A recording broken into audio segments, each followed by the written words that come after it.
سلام میکنم به همگی، به یه ویدیو دیگه از چنل من خوش اومدین. امروز میخوام هم خوابگاه رو نشون بدم، هم اتاقمو، و اینکه میخوام برم سمت آشپزخونه غذایی درست کنم. خوابگاه دیگر رو بهتون نشون بدم، یه توضیحاتی در مورد هزینه خوابگاه و اینکه شرایط زندگی تو خوابگاه رو بهتون توضیح بدم، چه امکاناتی داره، چیا داره. تو ویدیو قبلی یکم توضیح داده بودم، امروز میخوام بیشتر در موردش صحبت کنم.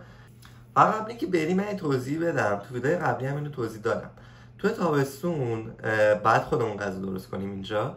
تو خوابگاهی که من هستم توش آشپزخونه نداره، میرم تو خوابگاه بغلی آشپزی میکنم، به اون دسترسیشو دادن. بعد این یک دو ترم کلا تابستون اینجوریه. تو ترم پاییز و زمستون برنامه غذایی داره دانشگاه، که حالا فکر کنم تا جایی که میدونم ساختمونش همون ساختمون بغلی ماه، و حالا با توجه به 3 تا لیمیت $100، $300 و $500 این روی پول خوابگاه میاد و شما پرداخت میکنی و خب برنامه غذایی رو داری و راحت تری. بعد فکر کنم به صرفه ترم هست. قبل اینکه بریم بیرون دانشگاه بهتون نشون بدم، میخوام اول داخل اتاق رو بهتون نشون بدم. داخل اتاق همه اتاقای سینک دارن که حالا توش میتونیم ظرفا رو بشوریم و کارهای دیگه انجام بدیم، کار شخصی و اینا. خیلی کار آمده، خیلی کار آمده. یا آینه داریم، پریزای برق هست، یه کمد داریم که حالا من این گازه رو خودم خریدم، بهتون گفتم که یه گازه که کار اندازه. بعد اینکه برقی هم هستش، قطعا برقیه. اینم که گذاشتم، الان میخوام برم آشپزخونه. یخچالی که گرفتمه که خوبیش این بود که هم فریزر و یخچالش جدان و تنظیم داره، این خیلی کمک میکنه. یه میز کار داریم که حالا من نمیخوام کامل بهتون نشون بدم. یه وای فای تمام اتاقا دارن که حالا چی میگن، یه رمز مجانی، یعنی مجانی که نیست، رو پول اتاق شما پول اتاقو میدین. یه پنجره هستش که بیرون ویو داریم، اون در ورودی خوابگاه. اینم که فقط خروج اضطراریه. اون چیز دوچرخه است که دوچرخه نمیدونم مال کیه، خیلی وقت اینجاست. یه کمد اینا رو گذاشتم، لباسامو شستم گذاشتم خوش بشه. کمد بود، 2 تا کشو و تخته که رو تختی و بالش رو این چیز میذاش رو باید خودتون بخرین. رو تختی، بالش، رو دوشکی، هر چیزی، فقط دوشک و تخت رو به شما میدن. اینجا که حالا به این رسیب زمین این چیزامو نگه میدارم. اینم که کمده بگذاریم. تختمه که زیرش خوبیش اینه که بلنده، زیرش میتونم وسیله نگه دارم. سیستم گرمایش اتاق که هر اتاق برای خودش جدا داره. حالا من گذاشتم رو 20، ولی الان خاموشه، دم اتاقشون خوبه. رو 25 واقعا اتاقو گرم میکنه، این خوبه. تو اینکه تمام چیزای دانشجوها روی این تمام اطلاعات دانشجوییمون روی اینه، یو کارت. کارت دانشجوییمونه که باهاش در اتاقا رو باز و بسته میکنیم، وارد خوابگاه میشیم، باشگاه رانندسازی میخوایم بریم بعد با این بریم. تماما اینه. پشت نگاه مثل کارت بانکیه، توش شما حساب برنامه بانکی دارین، توش میتونید پول واریز کنید. من مثلا برای پرینت و اینا بعد توش پول باشه حتما تا بتونید ریسک کنید. از $10 میتونید چارج کنید تا نمیدونم فکر کنم $1000 لیمیتی داره که میتونین کارو انجام بدین. توضیح دیگه هم میخوام بهتون بدم، اینکه تو اتاقا همه‌شون سیستم آتش‌نشانی دارن. خب بعد اینکه من دوباره این سیستم رو روشن کردم، اخطاری نگرفتم، ولی خب معمولا اخطار میدن تا جایی که قانونشه. بعد هزینه داره، جریمه داره، یعنی منظورمه هزینه‌شی یه جریمه‌ای داره، ولی خب خدا رو شکر من گیر ندادن. بعد اینکه تو اتاق آشپزی کردن یک اون سیستمه هست، تو اینکه حالا پنجره داریم میتونیم باز کنیم. حالا جدیدن ترفندهای جدید دارم کشف میکنم، بهتون نشون میدم. هم یه گاز کوچیک گرفتم از والمارت، فکر کنم $20 $24 بود. بعد اینکه روز اول من یخچال تو اتاق نداشتم.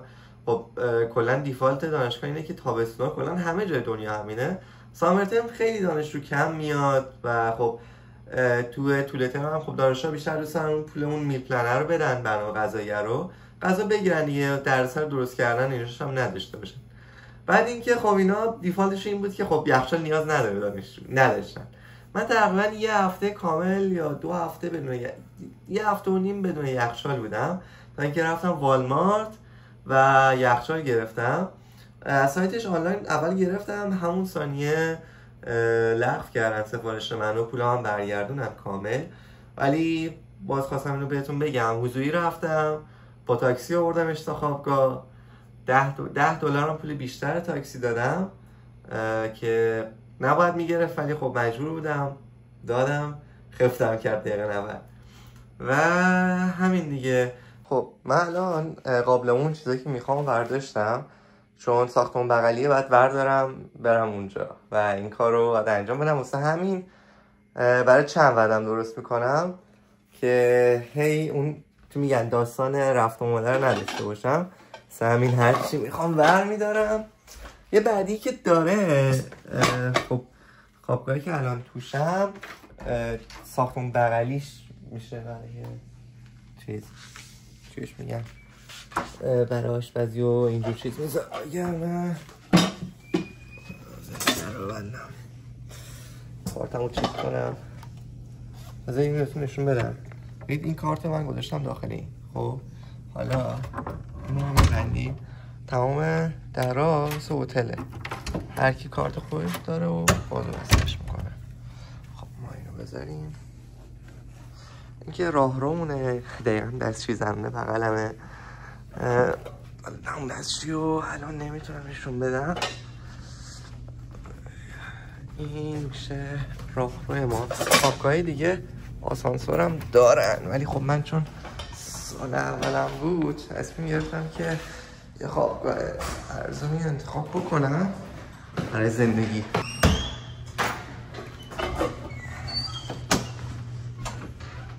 این راه رومونه که هر طبقه دستشوی همون جد خودشو داره. این دستشوی آقایانه.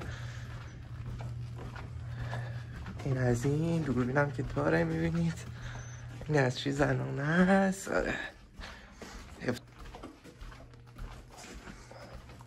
بذارید از همینجا بریم.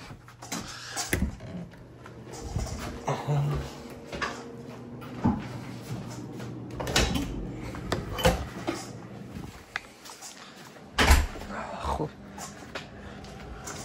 این اتاق منه بالا آخری. اونجا هم دارن بازی میکنن.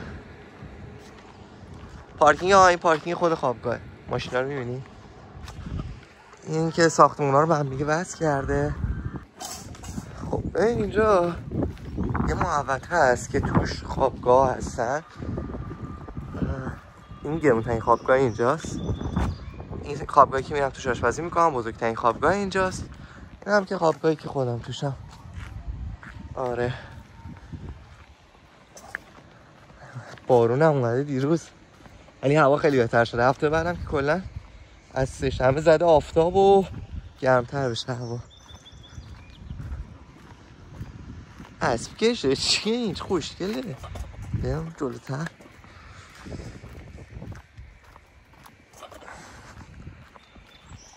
خوابگاهش سر پرنده ها رو میشنوید. این اسب کشه چه خوشگله.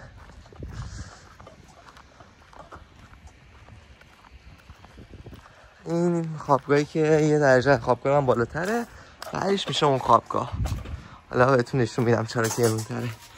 بذارم اینجا باز کنم.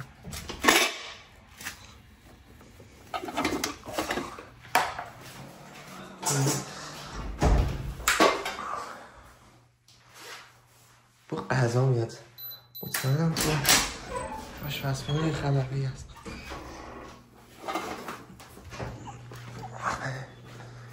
چیز دانشگاهه. اینجا آسانسور داره. بعد اتاق هم اینجا هستن. این چیزشه نمیشه لاندری روم که حالا لباسشویی و خشک‌کن و این چیز میذاش هست.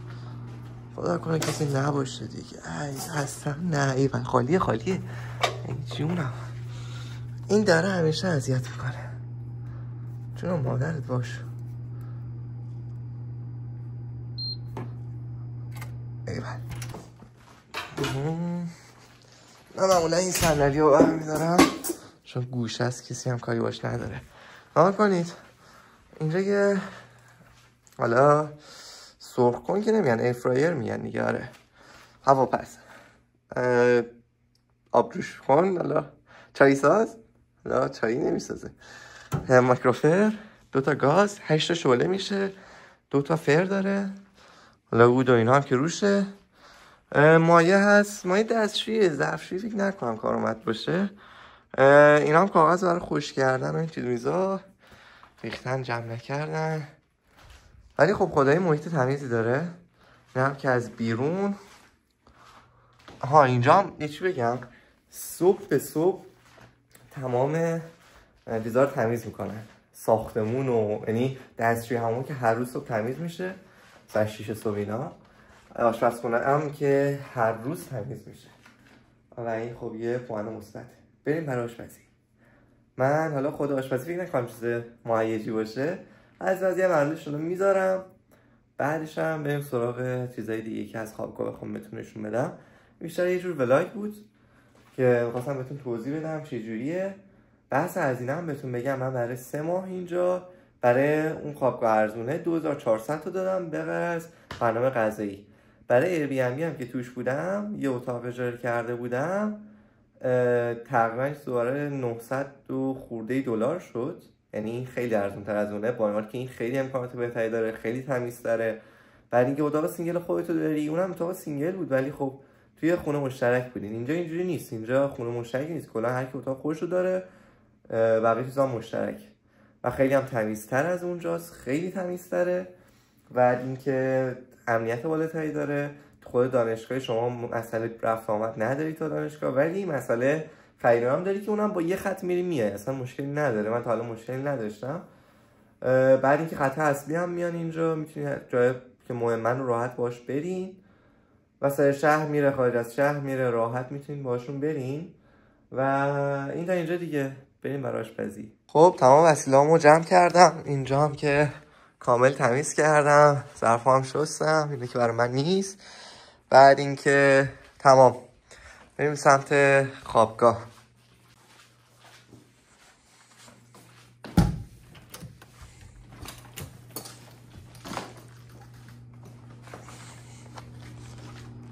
بچه این اتاق هست که توضیح دادم برای دانشجوها، سال تلویزیون داره، ولی خب چون فکر کنم فصل چون میگن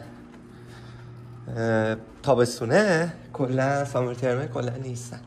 هم که قسمت چیزه، اینم که آسانسوره تو این خوابگاه هستش، پله که داره، پله سرری دیگه.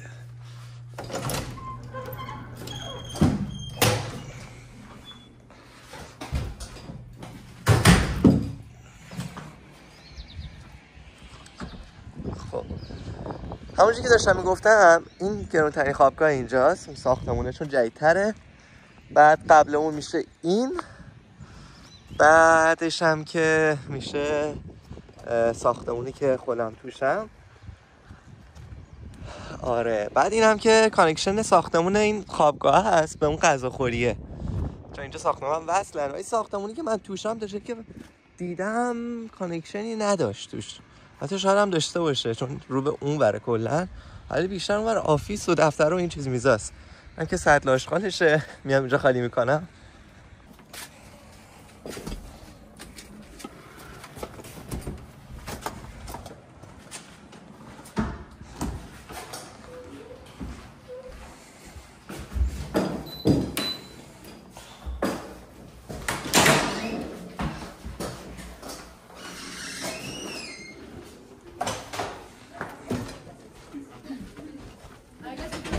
Sorry. You've got your band lights and your main lights.